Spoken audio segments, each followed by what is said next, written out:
Assalamualaikum warahmatullahi wabarakatuh.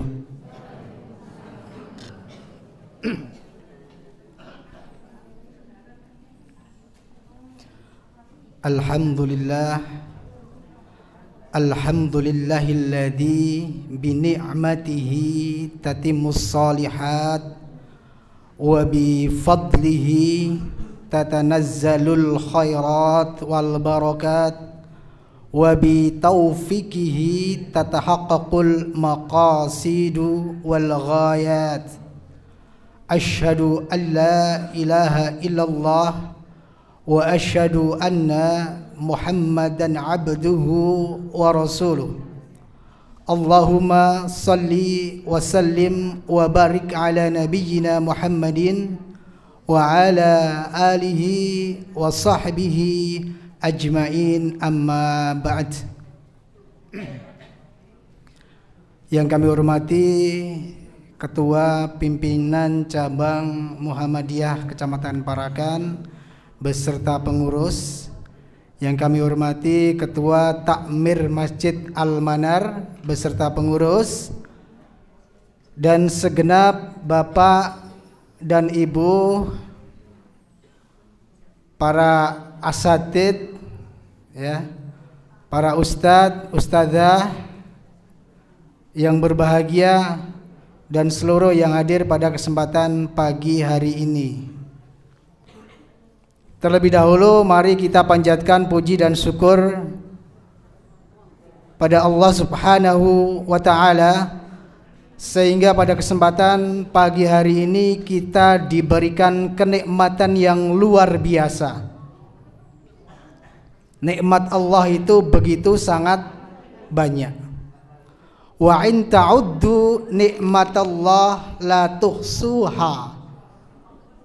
Jika engkau menghitung nikmat-nikmat Allah itu, maka tidak akan pernah kita bisa menghitungnya karena begitu banyak.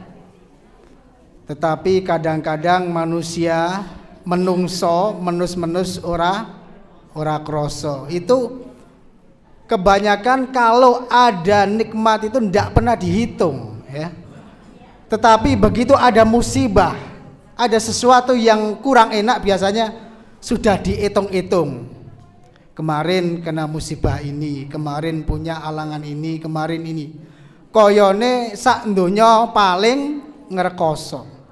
Padahal jika dibandingkan dengan kenikmatan yang kita dapatkan, itu sungguh tiada banding. Artinya kenikmatan pasti lebih banyak daripada musibah yang kita alami. Dan tentunya salah satunya pagi hari ini kita bisa bersilaturahmi. Alhamdulillah, kemarin seharian full, ya, sedikit bercerita. Kami Korps Mubalik Muhammadiyah Kabupaten Temanggung, ini dengan Ustadz Amin juga sebenarnya kemarin sakit, ya. Kemarin seharian full itu kita jalan-jalan ke Yogyakarta. Studi tiru, berangkat jam 5. Kemudian tujuan pertama yaitu pendidikan ulama Tarjih Muhammadiyah yang ada di Jalan Kaliurang. Kemudian setelah itu kita ke Gunung Kidul. Gunung Kidul itu Bukit Tinggi, itu karena di atas. Ada yang bilang Jogja lantai 2. Gunung Kidul hampir sama dengan Temanggung sebenarnya. Kalau Gunung Kidul itu gunung batu yang bertanah, kalau Temanggung itu gunung tanah yang berbatu. Kacai dikit, hampir sama istilahnya. Nah, kemudian kita di sana belajar tentang pengelolaan Korps Mubalik Muhammadiyah. Kemudian setelah itu malam kita mampir di Majelis Tabligh Pimpinan Pusat Muhammadiyah. Kemudian sampai Temanggung itu hampir jam 12. Jadi ya 12:30 baru bisa istirahat. Tapi alhamdulillah pagi hari ini diberikan kemampuan, diberikan kesehatan oleh Allah, bisa menjumpai bapak dan ibu semuanya. Dan tentunya ini adalah merupakan hikmah dari silaturahim, sebagaimana kita sudah tahu semuanya ya, bahwa silaturahmi itu akan mendatangkan banyak manfaat. Salah satunya apa, Bu? Akan dilapangkan rezekinya. Man arada ayyubsato fi rizkihi wa yunsa'alahu fi atharihi, dan kemudian pengen dipanjangkan usianya, Bu, falyasil rahimah, maka bersilaturahmilah. Nah, ini ada pendapat beberapa ulama. Yang pertama mengatakan bahwa dipanjangkan usianya ini dalam artian usianya itu akan banyak mengandung berkah. Ya, hidupnya, umurnya ini akan banyak mengandung berkah.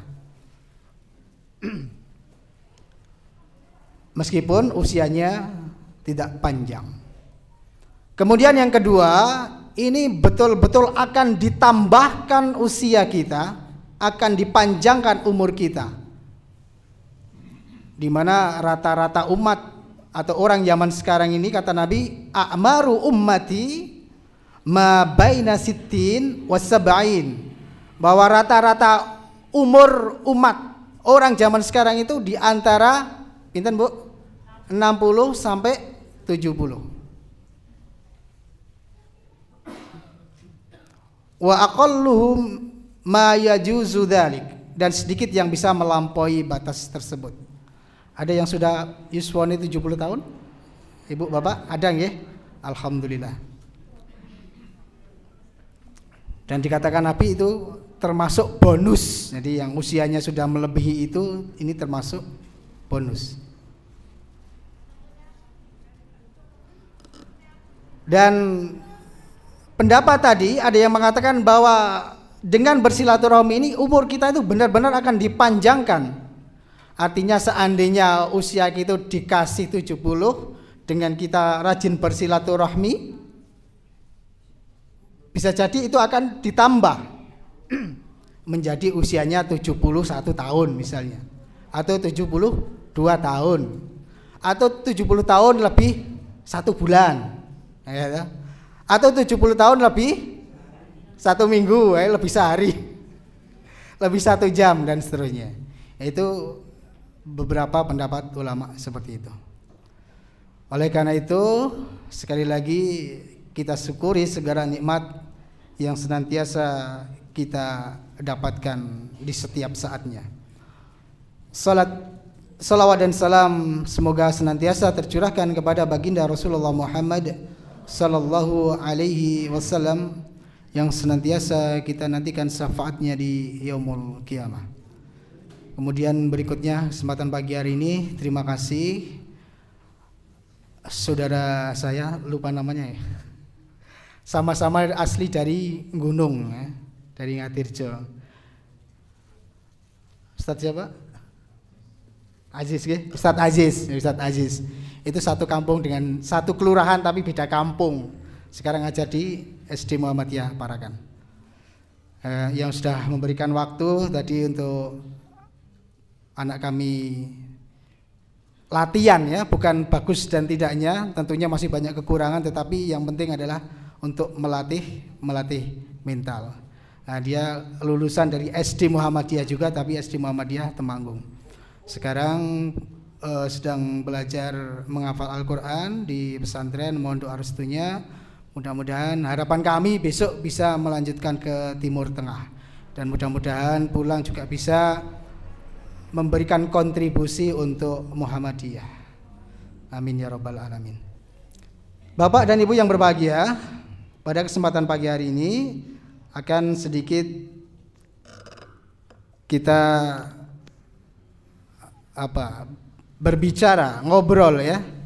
Lebih ini adalah ngobrol, yaitu dengan tema adalah bertamasya ke surga. Tamasya apa, Bu? Tamasya apa artosipun? piknik, healing, bahasa sekarang healing, ya. Jalan-jalan, apa mulai, cilong-cilong, ya pokoknya itu ya. Jadi kalau masa yamsi itu jalan, tapi kalau tamasya ini lebih ke berjalan-jalan menikmati keindahan alam dan seterusnya. Dan tidak baen-baen ya.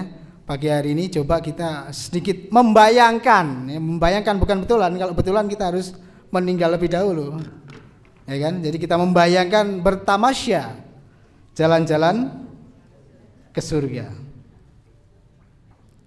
Nah ini diantaranya kita ambil sedikit dari kitab yang judul aslinya adalah Hadil Arwah ila Biladil Afrah, yaitu membawa ruh Afrah ila Biladil Afrah, ke sebuah bilad, ke sebuah negeri yang penuh dengan kebahagiaan. Artinya ya jalan-jalan itu tadi bertamasya ke surga, membawa ruh, membawa jiwa untuk berjalan-jalan ke negeri yang penuh dengan kebahagiaan. Nah, jadi kalau tamasya sebagaimana yang tadi kita ketahui bersama adalah pergi menikmati perjalanan yang menyenangkan, ya, melihat keindahan alam dan seterusnya. Ini yang biasa kita lakukan, entah itu menikmati pemandangan laut, pemandangan gunung dan seterusnya. Dan ada sebuah kenyataan yang real di tengah-tengah umat saat ini. Jadi saya punya teman, seorang kiai, seorang ustadz, beliau ini dari Kudus, pernah cerita sama saya, Mas saiki kuwi nek ngisi pengajian rodok bingung. Loh kok bingung? Sebab banyakan jamaah itu nek diwedeni neraka wis ora patiya wedi, nek diiming-imingi surga wis ora patiya tertarik. Waduh, bingung juga ini. Padahal kehidupan kita akhirnya akan ke sana, tapi begitu diberikan informasi tentang hal tersebut tidak begitu takut dan tidak begitu tertarik, terus bagaimana ini ya? Kira-kira kalau ibu-ibu, bapak-bapak masih tertarik ya? Masih, alhamdulillah. Maka kemudian kiai tersebut lah akhirnya terus pokoknya aku ngisi pengajian yang penting lucu. Waduh ini. Jadi ada jamaah, kadang-kadang ada jamaah yang pulang pengajian, pripun lek pengajiannya sip, lah kok sip, lucu. Itu rodok sarua, ini kadang-kadang yang kontraproduktif ya. Kalau lucu kan barangkali trik ataupun juga sebagai metode ya, humor biar tidak sepaneng. Nah, dan metode di dalam Islam ketika Allah Subhanahu wa taala mengajak atau berdakwah, ini ada metode yaitu tabsyir, yang berarti adalah menyampaikan kabar gembira. Kemudian sebaliknya adalah tandir atau al-indar, yaitu berasal dari kata a'lama wa hadzara, atau memperingatkan. Menyampaikan dakwah di mana isinya berupa peringatan terhadap manusia tentang adanya kehidupan setelah kematian beserta konsekuensinya.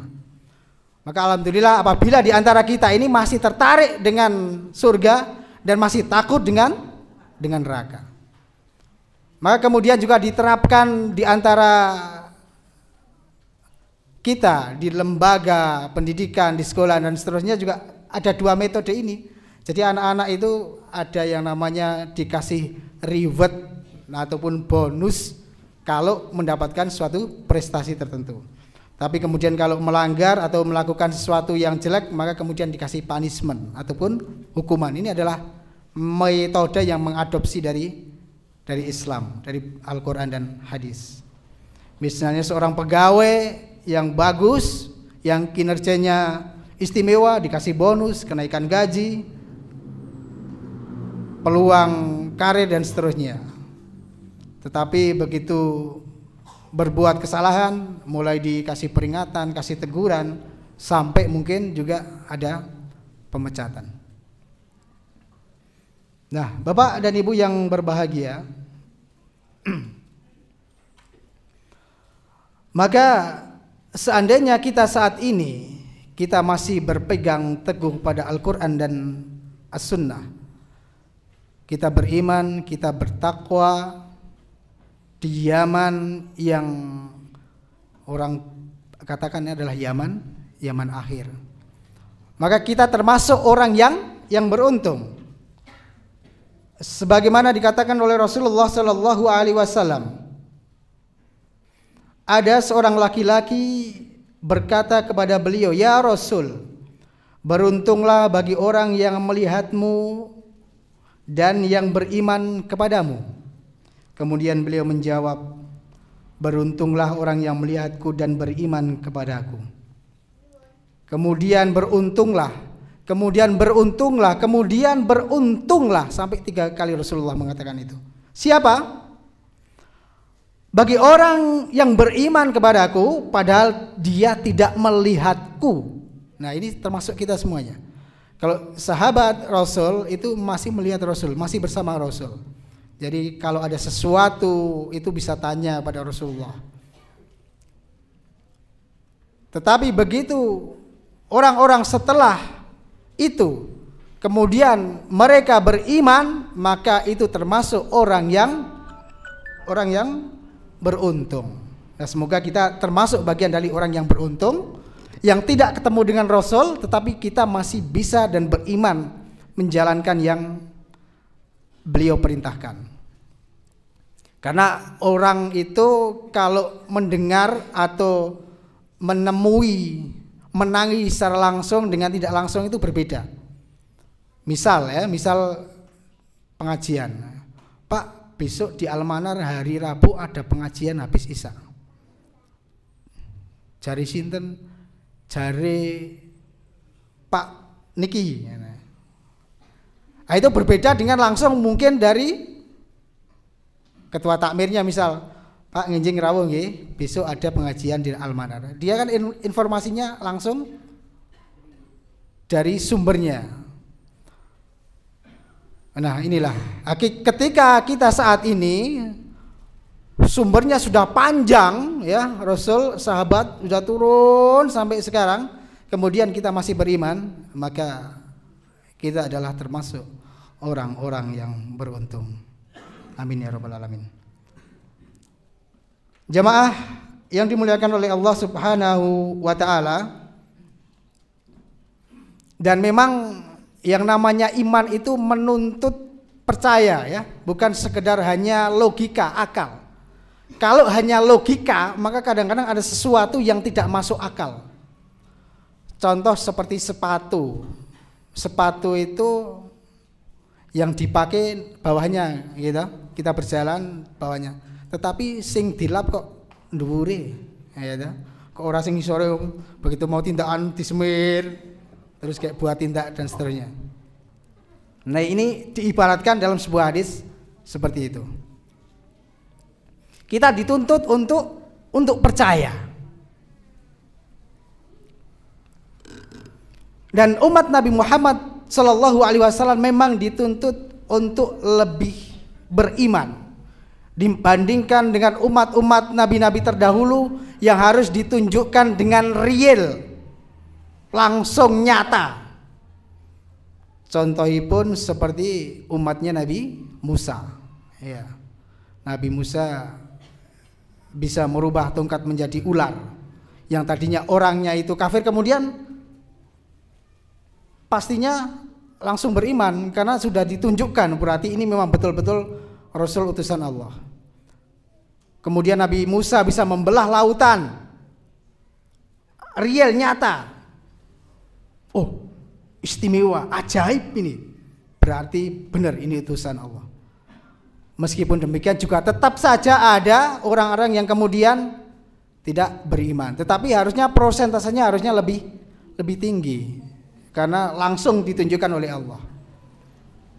Nabi Isa yang bisa menghidupkan orang mati dan seterusnya. Tapi kemudian setelah Nabi Muhammad SAW itu tidak banyak cerita-cerita yang kemudian langsung ditunjukkan kebenaran secara fisik. Seandainya Allah mau, tentunya tidak mustahil kemudian Nabi Muhammad menjadi manusia super, ya, Superman, bisa terbang. Kemudian apalagi mempunyai kekuatan yang luar biasa, bisa berubah menjadi sesuatu misalnya kan. Ini kalau Allah menghendaki tentunya juga tidak mustahil. Tetapi memang umat Nabi Muhammad SAW kemudian dituntut untuk kemudian percaya, beriman kepada Al-Quran dan Sunnah sebagai pedoman hidup. Jamaah yang dimuliakan Allah Subhanahu wa Ta'ala,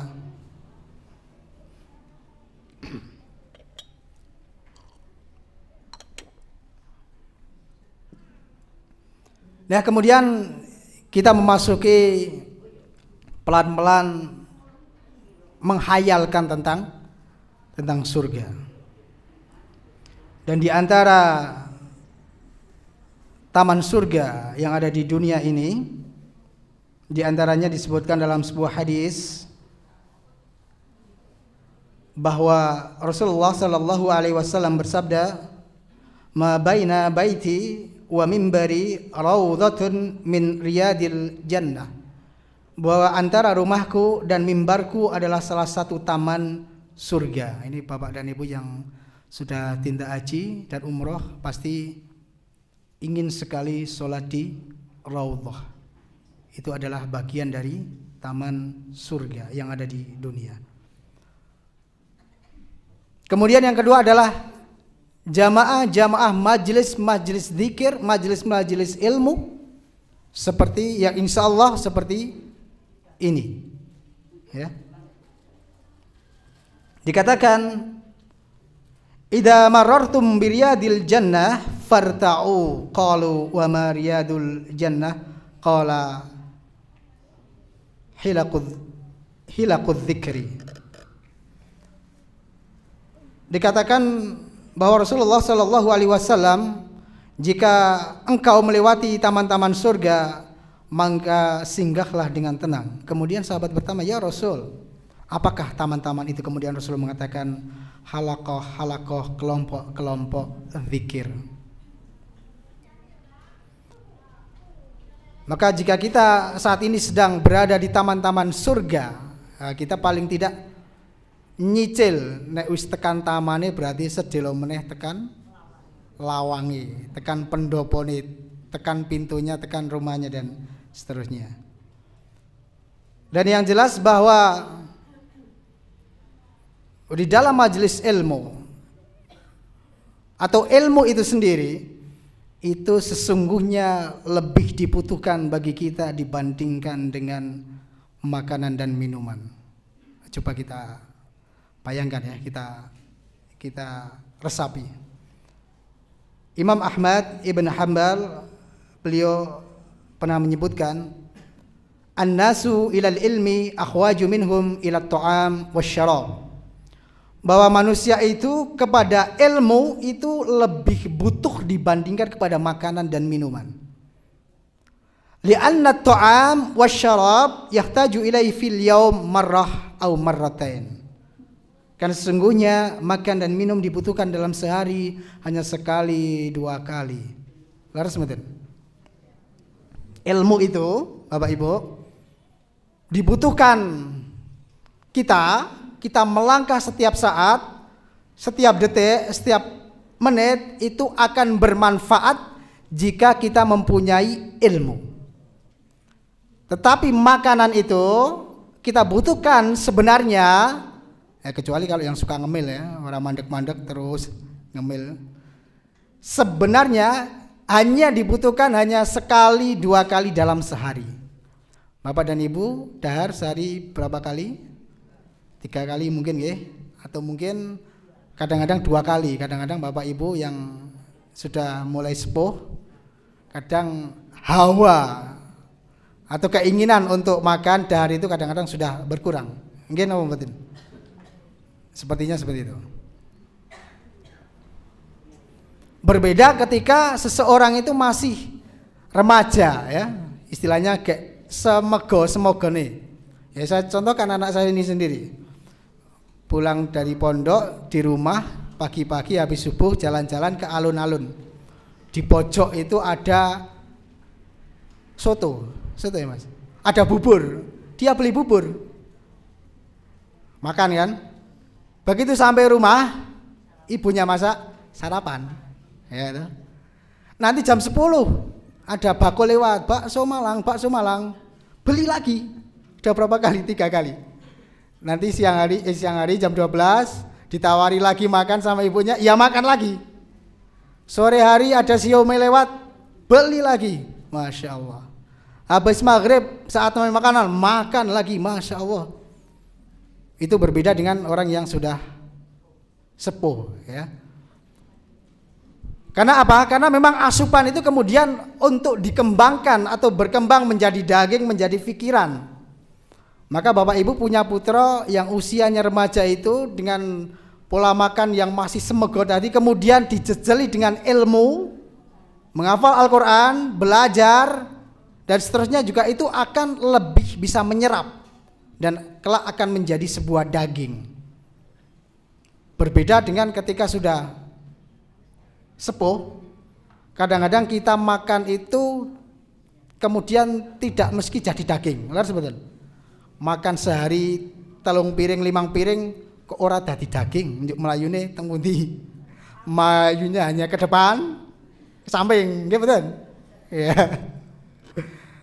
Itu kalau mungkin seusia saya ini masih bisa ke depan dan ke samping. Nanti kalau sudah sepuh lagi mungkin makan itu hanya untuk mempertahankan hidup agar tidak sakit begitu. Karena apa? Karena tubuhnya semakin lama semakin tua, pandangannya semakin kabur, ubannya mulai bertabur, kulitnya mulai kendur, mau maju malah mundur ya kan. Itu apa namanya? Problematika orang yang sudah mulai sepuh. Itu jika dibandingkan dengan fisik. Maka makanan itu dikatakan dibutuhkan hanya sekali 2 kali. Tetapi ilmu dibutuhkan setiap saat. Kita bangun tidur kita berdoa alhamdulillahilladzi ahyana ba'dama amatana wa ilaihin nusur. Ilmu. Kalau orang yang tidak punya ilmu barangkali tidak mengamalkan. Setelah itu kemudian berjalan ke kamar mandi. Gimana doa ini pun? Allahumma inni a'udzubika minal hubuthi wal khaba'ith. Kemudian wudhu, berdoa lagi. Kemudian setelah itu keluar dari kamar mandi, alhamdulillahilladzi ad'aba 'anil adza wa afani. Kemudian setelah itu berjalan keluar dari rumah berdoa lagi, bismillah tawakkaltu 'alallah la haula wala quwata illa billah. Kemudian masuk ke masjid. Allahumma ftahli abwaba rahmatik. Ilmu setiap detik, setiap menit ada ilmu.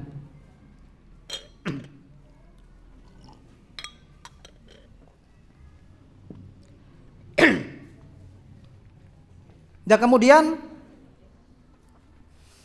masuk ke masjid melaksanakan sholat 2 rakaat sebelum fajar. Raq'ata al-fajri khairum minad dunya wa ma fiha. 2 rakaat sebelum fajar itu lebih baik daripada dunia dan seisinya. Ini bagi orang yang berilmu, yang tahu, maka dia akan melakukan. Kemudian dia sholat subuh, habis itu kegiatan dan seterusnya. Setiap saat, setiap detik ini penuh dengan ilmu, penuh dengan hikmah. Berbeda dengan, sekali lagi, dengan makanan yang kita butuhkan hanya sekali 2 kali dalam sehari. Kemudian Bapak dan Ibu yang dimuliakan oleh Allah Subhanahu wa taala, kalau sedikit kita kembali kepada tadi ke majelis ilmu Taman Surga tadi. Kalau sekarang problematikanya umat itu kadang senang dengan pengajian yang harus lucu, harus humor seperti tadi, apa namanya, problematika teman saya yang bercerita tadi. Kalau kita bayangkan dengan orang-orang terdahulu, mereka itu serius kalau belajar. Tapi memang dikenal ya di Muhammadiyah itu ngajinya serius. Ngaji kok serius? Ya serius nek orang serius orang ngaji ya. Ya tentu. Meskipun kadang kemudian ya memang harus ada sedikit humor biar tidak bosan. Orang dahulu itu di sebuah majelis Abdurrahman bin Mahdi, yaitu gurunya Imam Ahmad, dikatakan karena Abdurrahman bin Mahdi la yatahaddath fi majlisihi wala yakum ahad wala yabri fi qalam wala yatabassam. Keseriusan orang-orang dalam taman surga, dalam majelis ilmu itu, sungguh orang dahulu itu serius semuanya. Tidak ada seorang pun yang berdiri, tidak ada seorang pun yang mengasah meruncingkan pena. Kenapa niku kalau patulot kemudian diasah niku digerindo itu meraut ya. Zaman dahulu para salafus saleh itu tidak berani, begitu majelis sudah dimulai ya sudah serius kemudian mendengarkan. Dan bahkan tidak ada yang tersenyum. Wah ini abot sekali kalau kita amalkan zaman sekarang. Bapak dan Ibu yang dimuliakan Allah Subhanahu wa taala, kemudian gambaran tentang surga itu dikatakan mala ainun ra'at, bahwa surga itu tidak pernah terlihat oleh mata, wala udunun sami'at, tidak pernah terdengar oleh telinga, wala khatara fi qalbil basar, bahkan tidak pernah terlintas dalam hati kita. Bapak Ibu pernah membayangkan sesuatu yang paling nikmat di dunia? Napa? Pengen makanan yang paling lezat? Apalagi? Pengen rumah yang paling mewah, istimewa. Bagi yang remaja, pengen punya istri yang cantik. Bagi yang perempuan, pengen punya suami yang ganteng, dan seterusnya. Keinginan-keinginan banyak sekali. Bahkan itu juga kenyataan kelak di akhirat belum pernah terlintas, jadi akan lebih dari apa yang sudah kita bayangkan. Jadi kalau di Arab itu, di Al-Quran dikatakan orang-orang Arab itu hidup dalam kondisi kekeringan, padang pasir, kemudian tidak ada air, angel, banyu, tidak ada sungai, kemudian digambarkan surga kuwi koyo taman, kemudian ada sungai yang mengalir. Itu begitu sangat senang, antusias. Nah barangkali juga di setiap kita, bayangan kita sesuatu yang paling semangat, paling kita inginkan. Nah itu bisa menjadi motivasi buat kita, bahwa kelak kita di akhirat akan mendapatkannya. Tapi ada sedikit berbeda. Katanya godaan di dunia ini harta, tahta, dan wanita bagi laki-laki. Kalau bagi perempuan, harta, tahta, dan pria, no mboten, Bu. Oh mboten. Ternyata tidak begitu menarik ini bapak-bapak. Kalau laki-laki harta, tahta, dan Nabila, harta, tahta, dan Nadia. Tapi kalau ibu-ibu perempuan tidak begitu tertarik ternyata. Jadi seandainya ada seorang laki-laki, kemudian di sini ada harta yang banyak, ada emas, kemudian ada wanita yang cantik, kira-kira kok milih pundi Pak? Milih istri yang cantik kayaknya ini. Tapi kalau ibu-ibu mungkin ada mas-mas yang ganteng, sama ada mas-masan, kira-kira kok milih mas-masan nih. Maka kemudian memang gimana ya, kaum Hawa itu tidak begitu tergantung kepada laki-laki. Kadang-kadang kalau nyun sewu ditinggal situ suaminya aman nyaman, tapi kalau bapak-bapak ditinggal situ istrinya wis bingung. Nah seperti itulah.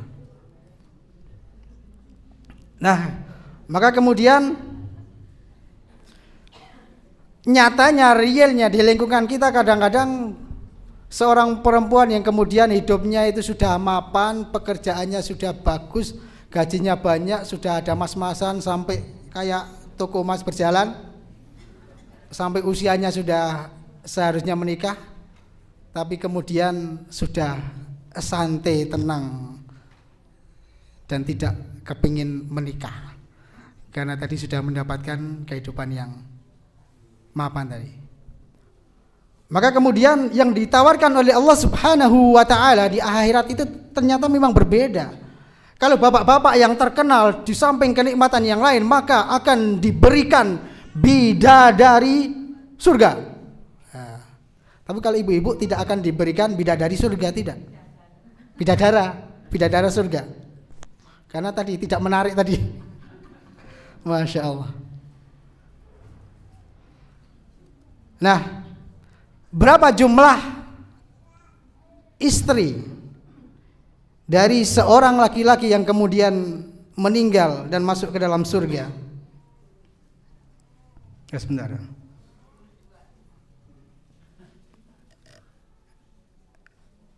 Kami bacakan dalam sebuah hadis bahwa kelompok pertama yang masuk ke dalam surga, wajah mereka secerah bulan di malam purnama. Mereka tidak meludah, tidak berdahak, tidak buang air besar, tidak ada toilet bayar 5.000, tidak ada toilet duduk, toilet jongkok dan seterusnya, tidak ada ruang difabel dan seterusnya. Bejana mereka dari emas, sisir mereka dari emas perak, wewangian mereka sangat wangi, bahkan keringat bu, keringatnya bau harum. Wah, coba nek sekarang garwane keringatan mesti mandi dulu. Di surga bahkan keringatnya itu bau wangi.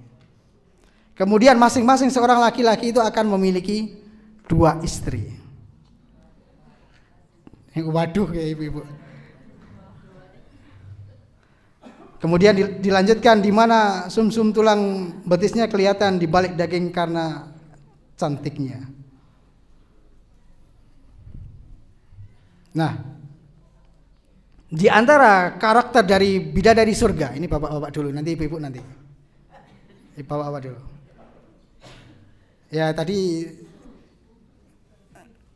di dalam surah Al-Waqiah ini sebenarnya digambarkan keindahan surga yang tadi yang dibacakan sama anak saya tadi. Sekitar ayat 7 kalau nggak salah sampai ayat 40 itu tentang kenikmatan surga. Kemudian dalam surah Quran Ar-Rahman dikatakan hurun maksuratun fil hiyam. Bidadari yang jelita, putih, bersih dipingit dalam kemah. Nek membayangkan dulu seorang remaja laki-laki besok nek duwe bojo, nek punya rumah sing mewah, villa indah beserta istrinya. Nah, tapi begitu sudah menikah, oh ternyata beto kalau karepe yang dibayangkan adoh gitu. Tidak sesuai ekspektasi yang dibayangkan. Nggih pun diterima mawon, disyukuri. Ya kan? Memiliki villa beserta isinya, beserta istrinya sungguh luar biasa. Kemudian gadis-gadis ini fihinna khairatun hisan. Di dalam surga itu bidadari yang baik lagi cantik. Kemudian perawan penuh cinta dan sebaya. Sesungguhnya kami menciptakan mereka bidadari dengan langsung dan kami jadikan mereka gadis-gadis perawan penuh cinta dan umurnya sebaya. Dikatakan itu usianya antara 30 dan 33 tahun. Di sana tidak ada nenek-nenek, Bu. Enggak ada kakek-kakek. Adanya emas-emas dan mbak-mbak. Nyun sewu, bahkan dikatakan ini. Kembali lagi ke sana. Seorang bidadari ini wa kawaiba atraba. Ya, ayat sebelumnya innalil muttaqina mafaza hadaika wa a'naba. Sesungguhnya orang-orang yang bertakwa mendapatkan kemenangan, yaitu mendapatkan kebun-kebun anggur yang indah dan gadis-gadis remaja yang sebaya. Ini kalau didetailkan lagi ini Masya Allah.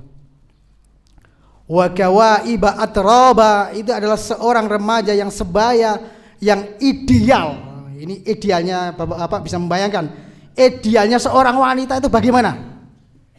Fisiknya seorang wanita bagaimana? Montok. Nyuwun sewu, tidak usah diperdalam. Dari atas sampai bawah. Ideal. Pengen apa enggak? Pasti jawabnya pengen. Kelak di surga. Ini bahkan disampaikan sampai sedetail itu.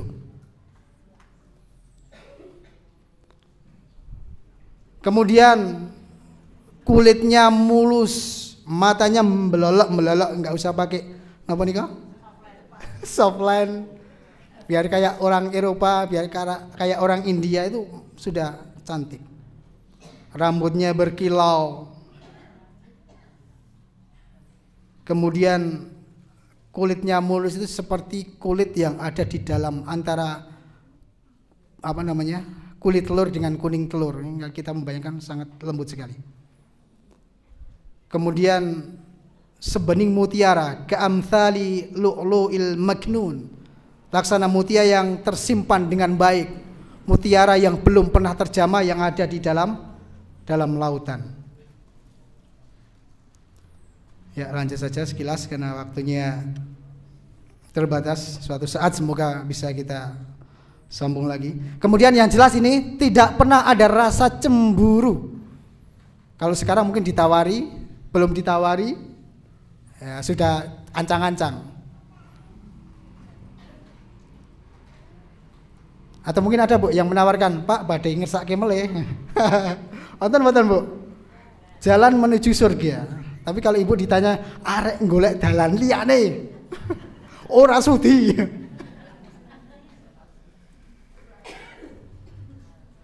Nah itu kenyataannya. Tetapi di akhirat tidak akan pernah ada namanya cemburu. Kemudian di akhirat, di surga kita akan dilayani oleh pemuda-pemudi. Kalau sekarang kita melihat di sebuah kafe ada pemuda-pemudi yang cantik, yang ganteng. Di kapal terbang ada apa nih kok? Bidadari Bu? Oh pramugari. Ada pramugari, pramugara cantik, ganteng dan seterusnya. Besok di akhirat kita akan dilayani oleh sinoman-sinoman yang ganteng dan cantik. Bahkan di sana itu hal apa yang ada di dunia dengan di sana itu berbeda. Artinya begini, hal-hal yang diharamkan di dunia ini bahkan di akhirat halal. Seperti apa? Seperti khamar misalnya. Kemudian seperti misalnya memakai sutra bagi seorang laki-laki. Kemudian misalnya seperti meminum air dari bejana atau gelas emas. Di dunia kan tidak boleh. Begitu di akhirat nanti semua gelasnya ini bejana dari emas. Kemudian bahkan pohon yang berduri di akhirat itu tidak berduri, bahkan akan berbuah dengan buah yang sangat lezat.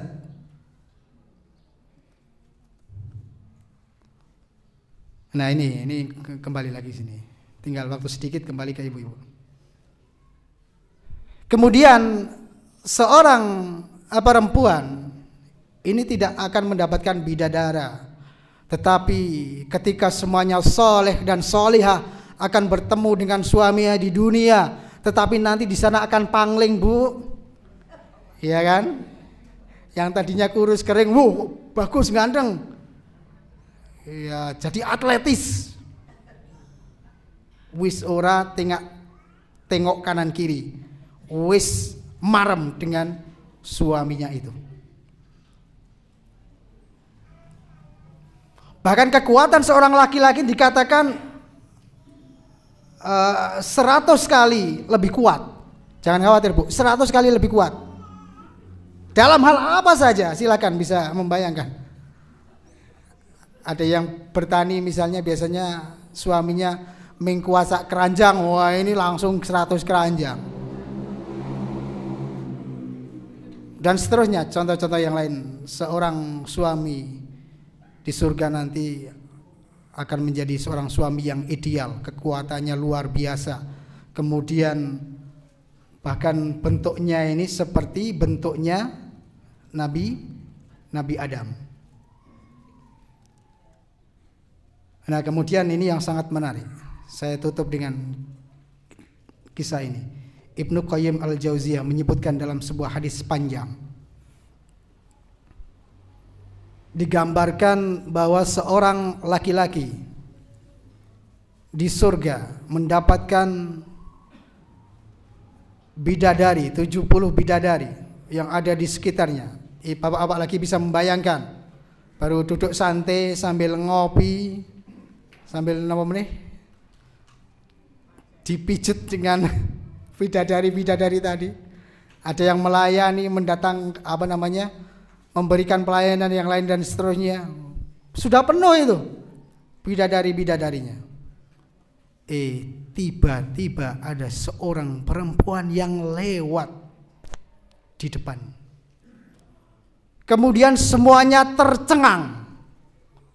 Pandangannya tertuju kepada seorang wanita tadi yang lewat tadi. Sungguh luar biasa kecantikannya dibandingkan dengan bidadari-bidadari tadi. Oh, ternyata perempuan itu adalah siapa? Istrinya di dunia. Seorang istrinya di dunia dulu.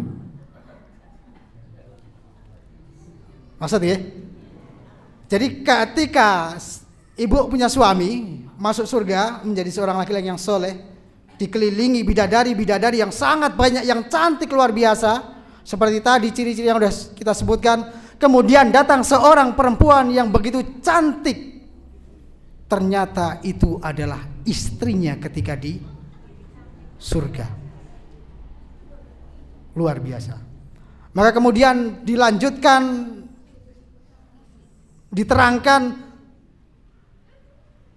seorang laki-laki tadi bahkan kemudian terpana dengan seorang perempuan tadi, dan kemudian setelah itu akan memalingkan pandangannya kepada bidadari-bidadari lain dan hanya cukup dengan seorang perempuan tadi. Bahkan disampaikan seperti itu karena begitu saking cantiknya.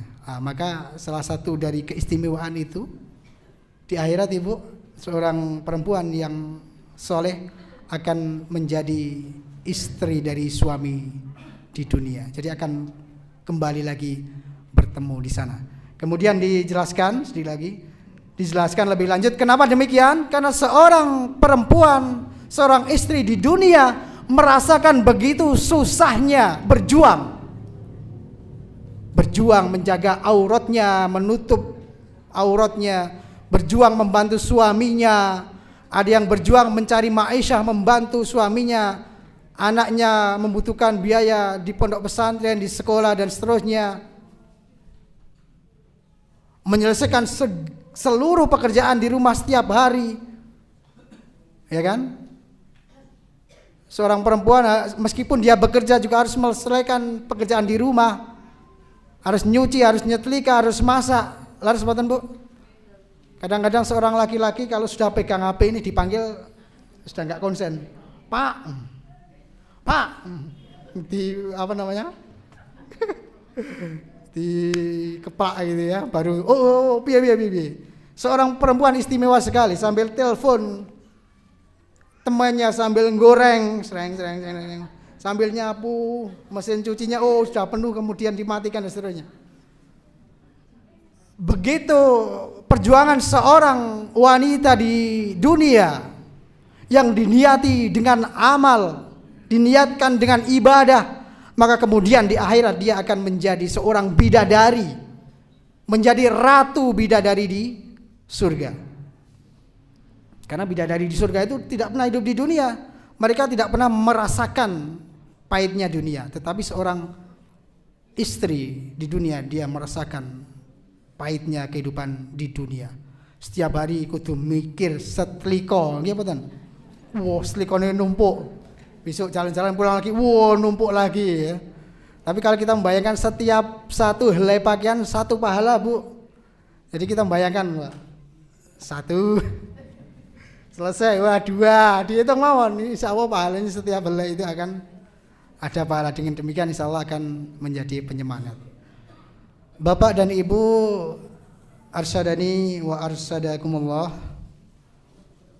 barangkali itu karena waktu sudah 1 jam apa yang kami sampaikan. Mohon maaf atas segala kesalahan dan kekurangan, dan kami berlindung dari Allah apabila ada sesuatu yang kurang benar, ada suatu kesalahan dan kekhilafan. Apabila ada sebuah kebenaran datangnya dari Allah Subhanahu wa taala, dan apabila ada kekurangan maka dari kefakiran ilmu yang saya dapatkan. Sekali lagi semoga kita bisa senantiasa bertawasau bil haq wa tawasau bis sabr. Demikian kami akhiri. Ya Bu. Ya Bu.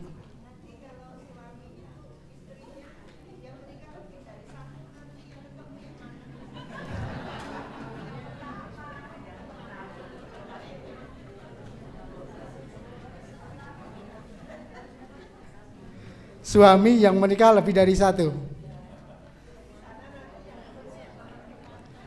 Insya Allah kalau semuanya solihah ya ketemu semua Bu.